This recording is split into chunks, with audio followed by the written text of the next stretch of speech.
African migrants had arrived in Yemen this year.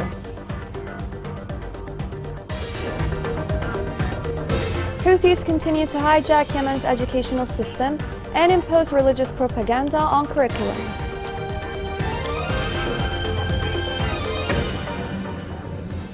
Welcome to Yemen Today TV. This is the English news with me, Shazad Delbey. A Greek tanker Okeanis has escaped the Houthi drones attack that targeted Ad-Dabba port in Hadramaut last Friday. Despite the fact that the attack has no casualties among the ship crew, the repercussions of such an incident can risk the safety of international maritime. This report has more details. Armed drones targeted a very large crude carrier last Friday as a vessel was loading oil at Ad-Dabba oil terminal. Greek company owning the Marshall Island flagged tanker confirmed that there were truth-driven explosions in close proximity to the tanker, but said there was no damage. The oil tanker was scheduled to load 2 million barrels of crude oil, but the vessel sailed from the loading port in international waters following the incident. Okeanis eco-tankers said all necessary precautionary measures were duly taken beforehand and during the incident. Yemen's Iran-backed Houthi militia said they were behind the attack, calling it a warning strike to prevent pro-government forces from using terminals for oil exports. Meanwhile, Yemeni government said its forces had intercepted the drones. The incident marked the first announced military action since a truce between Yemen's warring sides expired earlier this month, signaling a potential danger for commercial ships that pass by or stop in the country. The attack happened in Ash-Shahr near the city of Mukalla, some 600 kilometers east of the rebel-held capital of Sana'a, in a territory held by pro-government forces. The EU said the attack is a flagrant menacing of international maritime commerce. It added that the Houthi attacks on international shipping are an affront to core principles of the law of the sea, jeopardizing freedom of navigation and blocking access to Yemeni ports. The government flexibility seems to have been mistaken by the Houthis. They never know that such flexibility comes from a real commitment to peace. But when it comes to crossing red lines, the government has a different say. This reveals the latest government reaction to the recent Houthi drone in Mukalla. This report has more details. The attack on the Al-Dabba oil facility by Iran-backed Houthi forces on Friday triggered outrage in Yemen, as well as Arab and international criticism. The government announced on Friday that its forces had intercepted armed drones fired by the militias on the southern oil port in Hadramaut, as an oil ship prepared to dock. According to a Yemeni government official, Houthi drones struck the oil port in the southern town of Al-Shahr as the Nasser's oil tanker was prepared to arrive. According to Yemeni analysts, the strike was an Iranian message threatening oil markets and trade lines. The Houthis claimed responsibility for the strike, claiming that they were attempting to prevent the government from exporting oil. The government responded by saying that all options are open in retaliation for the strike, which was seen as a confirmation that it would resume military operations paused by the April 2nd national truce. The truce ended in October when the Houthis refused to prolong and broaden it. The Houthis are clearly insistent on targeting civilian and trade installations in violation of international law, said the government, describing the attacks as blatant threats to regional and international energy supplies. It emphasized its determination to create the conditions necessary to reimpose the ceasefire in the country and avoid military escalation. However, it cautioned that the Houthis are crossing all red lines, noting their threats to neighboring nations and all oil corporations in the area, as well as the rejection of any peace attempts in pursuit of the Iranian regime's goals. It called on all countries to take firm and strong measures to condemn the terrorist act and the Iranian regime behind it, adding that failure to do so will have negative repercussions on the peace process in Yemen and global energy supplies. The Houthis' attack was construed by the international community as a message that they will never be peace partners, but rather a terrorist organization threatening peace and security in Yemen, the region, and the world.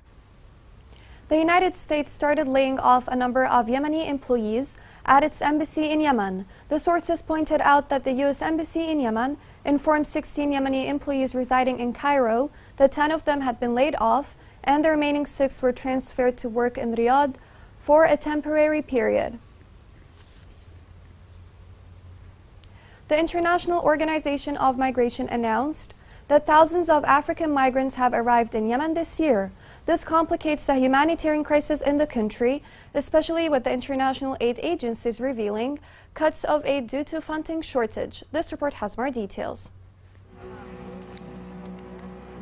In Yemen, where millions try to survive one of the world's worst humanitarian crises, migrants remain among the most vulnerable people in the country. From July to September 2022, the International Organization for Migration's Displacement Tracking Matrix recorded over 15,700 migrants arriving to the shores of Yemen, bringing the total arrivals to more than 42,000 so far. Among the tens of thousands of migrants arriving mainly from Ethiopia and Somalia, many continue to face severe protection risks such as abduction, torture, detention, and exploitation throughout every step of their difficult journey. During the reporting period, an increase in the number of migrants approaching IOM migrant response points in both Aden and Ma'rib for assistance was observed, indicating the severe situation migrants continuously face throughout the country. The primary migration routes throughout the country remain under the grip of ruthless smugglers and traffickers, a reality increasingly indicated by protection monitoring reports. Smugglers in particular maintain strong networks preying on migrants' vulnerable situations, where extortion, forced and unpaid labor, in addition to rape, among other forms of abuse, are utilized to keep migrants trapped in inhumane conditions. In transit areas such as Ma'rib, smugglers have an undeniable presence and considerable influence over movements in and out of the governorate. On the other hand, in areas near landing points such as Lahj governorate, migrants report physical abuse and detention upon arrival, where they are extorted for additional funds before they can be released and continue their journey. Usually, photos of their abuse are sent to family members in their countries of origin, in order to provoke them to send money to secure release. Sexual abuse perpetrated by smugglers against male and female migrants, including children, has also been reported at all transit points in Yemen, from the southern coast to the northern border. This kind of violence is exacerbating the situation. A power struggle between both Yemeni and Ethiopian smugglers has emerged, with smugglers resorting to violence against one another in order to take control of the migrants' movements, where migrants bear the brutal brunt of war and its consequences. Massam, the mining project, announced removal of more than 800 Houthi mines in the third week of October. The project added that the dismantled mines included 7 anti-personnel mines, more than 400 anti-tank mines, more than 300 unexploded ordnance, and 17 explosive devices, bringing the number of mines removed since the beginning of October to more than 8,000 mines. On the United Nations Day, the UN Humanitarian Coordinator for Yemen, David Gressley, has stressed the role of international organizations in trying to ease human suffering in war zones. Dear colleagues, on UN Day we want to recognize the work of United Nations staff around the world. We renew our hope and conviction in what humanity can achieve when we work as one in global solidarity.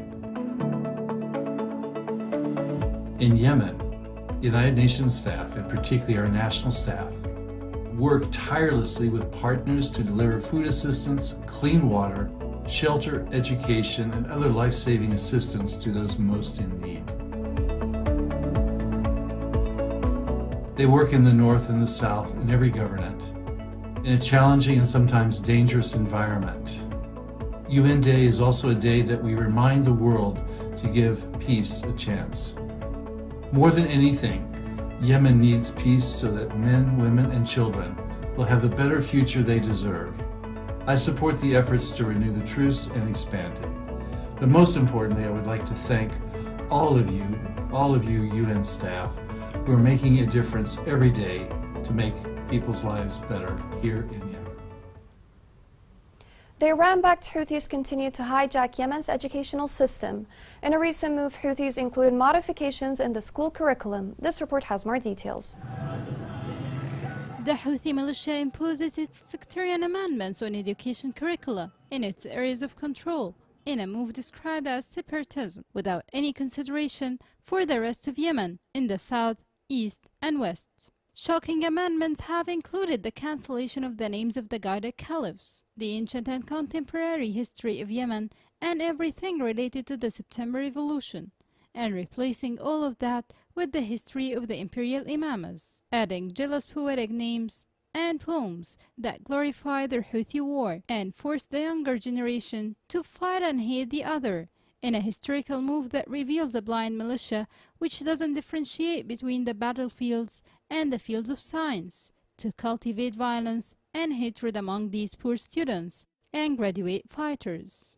The militia was not satisfied with all that, but the educators were surprised by a shocking decision to cancel and replace the branded curricula before 2022, even though the first term was close to exams, especially the subjects of the Holy Quran, Arabic, history, and geography. Despite the fact that education should be for free, they forced students to purchase the recent amendments from the 6th to 8th grades, with the aim of guaranteeing students' adherence to the distorted Houthi curricula. Children in Yemen are paying the heaviest price due to the ongoing war, whether by displacement, murdering, kidnapping, dropping out of school, and being exposed to malnutrition. Reflecting on what is happening in Yemen, Houthis insist on involving children in the war game, ignited by the militia, through Houthification of education. The Houthi militia continues to abuse education and inject curriculums of its sectarian ideology in an attempt to plant destructive ideas among those poor children's minds who have no other choice but to subject to the malicious forced policies. I'm here in Sumaya camp, IDP camp in Maghrib, that has 1,200 families. I have met with women, I have visited schools of IDP children and safety child center, all supported by humanitarian partners. I am humbled and touched by the resilience of the displaced families, women in particular, and children that I have met. I was welcomed by a woman into her camp. She has been displaced 4 times. And she told me, similar to other women and children that I met, what they need is to be empowered so they can take care of their families. They need jobs and basic services. The children told me they aspire to go to school. I want to thank humanitarian partners who are doing remarkable job for displaced population. There are immense needs. I have seen them by my own eyes, and we need more support. Shukran. Thank you. Coming next in the news. Kidney dialysis patients in Marib struggle to have medical care as hospital lacks basic logistics.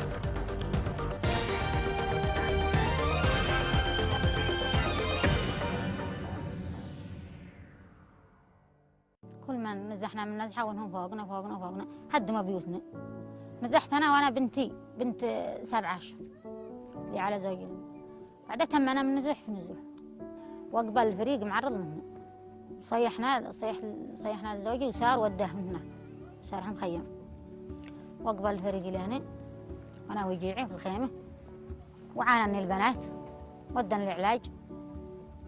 ساعدني لما دخلني الشركة. طولي علاج فيتامينات. جاتنا الأمطار. دخلت السيول وانا والده. دخلت السيل ما دهنت بالسيل له وتحتي وانا والده. ما قد الا يومين. ولا عاد حتى قدرت اشل عيالي ما بلاتي يا بنت الصغيره اللي ترضع شليتها واحنا والله نحن حالتنا حاله وما عاد الا شلونا من رفعونا لمكان عالي.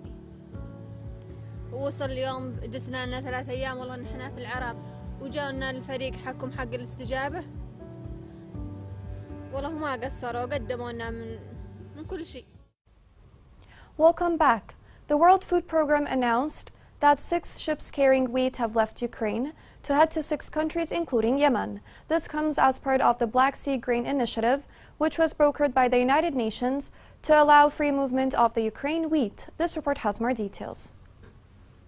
The Ukrainian Ministry of Infrastructure reported on Sunday that a United Nations chartered vessel carrying 40,000 tons of wheat has left Ukraine on way to war-torn Yemen. The bulker, chartered by the World Food Programme, will transport 40,000 tons of wheat, 30,000 of which are destined for Yemen. The shipments come as part of the Black Sea Grain Initiative, which aims to alleviate global food insecurity by transporting aid to countries that are being driven further into poverty by the Ukrainian conflict. The Joint Coordination Center, which oversees the implementation of the Black Sea Grain Initiative, has reported that 6 vessels carrying a total of 125,300 metric tons of grains and other food supplies have left Ukrainian ports. In Yemen, a country that has been at war for more than 7 years, 19 million people are highly food insecure, and 538,000 children are critically malnourished. With the conflict, the ensuing economic crisis, and limited resources for humanitarian assistance, the war in Ukraine has been the final straw for Yemen. Getting Ukrainian grains to Yemen will assist both the Ukrainian economy and famine-affected communities in places of the world most impacted by the global food crisis. According to estimates, Ukraine and Russia supplied 46% of Yemen's 2021 wheat imports. Under UN and Turkish intervention, Russia and Ukraine have secured a deal in July to allow food and grain shipments from Ukrainian ports. The UN proposal, which also allows Russian food and fertilizer to access global markets, will help control soaring food costs throughout the world and prevent famine, which will affect millions. The restart of Ukrainian grain shipments across the Black Sea in the midst of the ongoing conflict is a beacon of hope in a world that sorely needs it, said the UN Secretary General Antonio Guterres during the signing ceremony on July 27th in Istanbul, Turkey. The Central Bank of Yemen announced the opening of an auction to sell $30 million. According to the central bank, financial institutions that don't have access to the bank will have to submit bids on their behalf based on an official request delivered through email. The bank pointed out the importance of the amount of the bid being in multiples of $1,000, and the participants have no right to cancel or change bids after they have been submitted. People in Aden complained about the problem of the drinking water as a result of mixing it with dirt. Residents said that the drinking water and sewage networks in Sheikh Osman district have largely worn out because of their uneven maintenance. They stressed that the deterioration of the 2 networks led to the leakage of sewage into drinking water pipes, causing pollution. The kidney dialysis department in Ma'rib Hospital lacks basic logistics equipment. This has complicated the suffering of patients who struggle with access to proper medical treatment. This report has more details. In this modest newly established center at the General Authority Hospital in Ma'rib Governorate, Haj Mubarak Ahmed faces a long struggle with his kidney failure, which he suffered from 2 years ago. Mubarak goes for dialysis session twice a week after specific appointments. As the center contains only a few devices, the number of which does not exceed the fingers of the hand, and the hospital receives new cases every day. Mubarak's health condition doubles and worsens whenever he delays his sessions that help him remove toxins from his body. This happens due to the overcrowding inside the center. We suffer from the overcrowding here in the center. People come from Ta'is, Sana'a and many other districts. Patients come, they wait for hours, they send them back, and there are no appointments. I have to book weeks in advance in order to secure a session for myself. If I didn't, I get sick and my condition worsens a lot. Mubarak's case is no different from the rest of the patients who go to this only center inside the city seeking medical care and health services. Today, the center faces great challenges in light of the limited capabilities in terms of medical devices and staff that are unable to provide adequate health care for more than 80 cases of kidney failure in the Governorate amid the increasing number of infections with this chronic disease. In view of the limited capabilities, the center and patients appeal to the concerned authorities in order to provide new devices and a special building for the dialysis machine to alleviate the suffering of those patients. The dialysis center was established and funded by a charitable person. The opening of the center was in the beginning of the year 2017. We now receive 80 patients suffering from kidney failure that come regularly for their sessions, in addition to about 10 others emergency cases every month. There is a lot of pressure exerted on the center as a result of the population increase in Marib Governorate and the displaced people from other governorates. We call on the concerned authorities and charitable people to provide us with the dialysis machines and equipment and to help us build a center specialized for those suffering from kidney disease. The health sector in the governorate in general faces great challenges in light of the deteriorating economic situation and the brutal war that still exists in the country, a matter that reflects negative consequences on the lives of patients and deprives them from receiving good health care, including kidney failure diseases. Here's a reminder of the main headlines. Greek tanker escapes Houthi drones attack on key oil port in Hadramaut.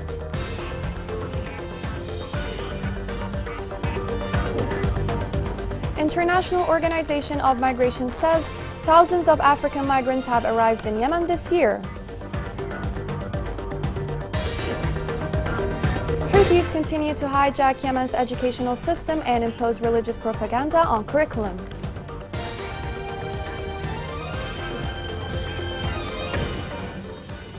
This is the end of the news. Thank you for watching.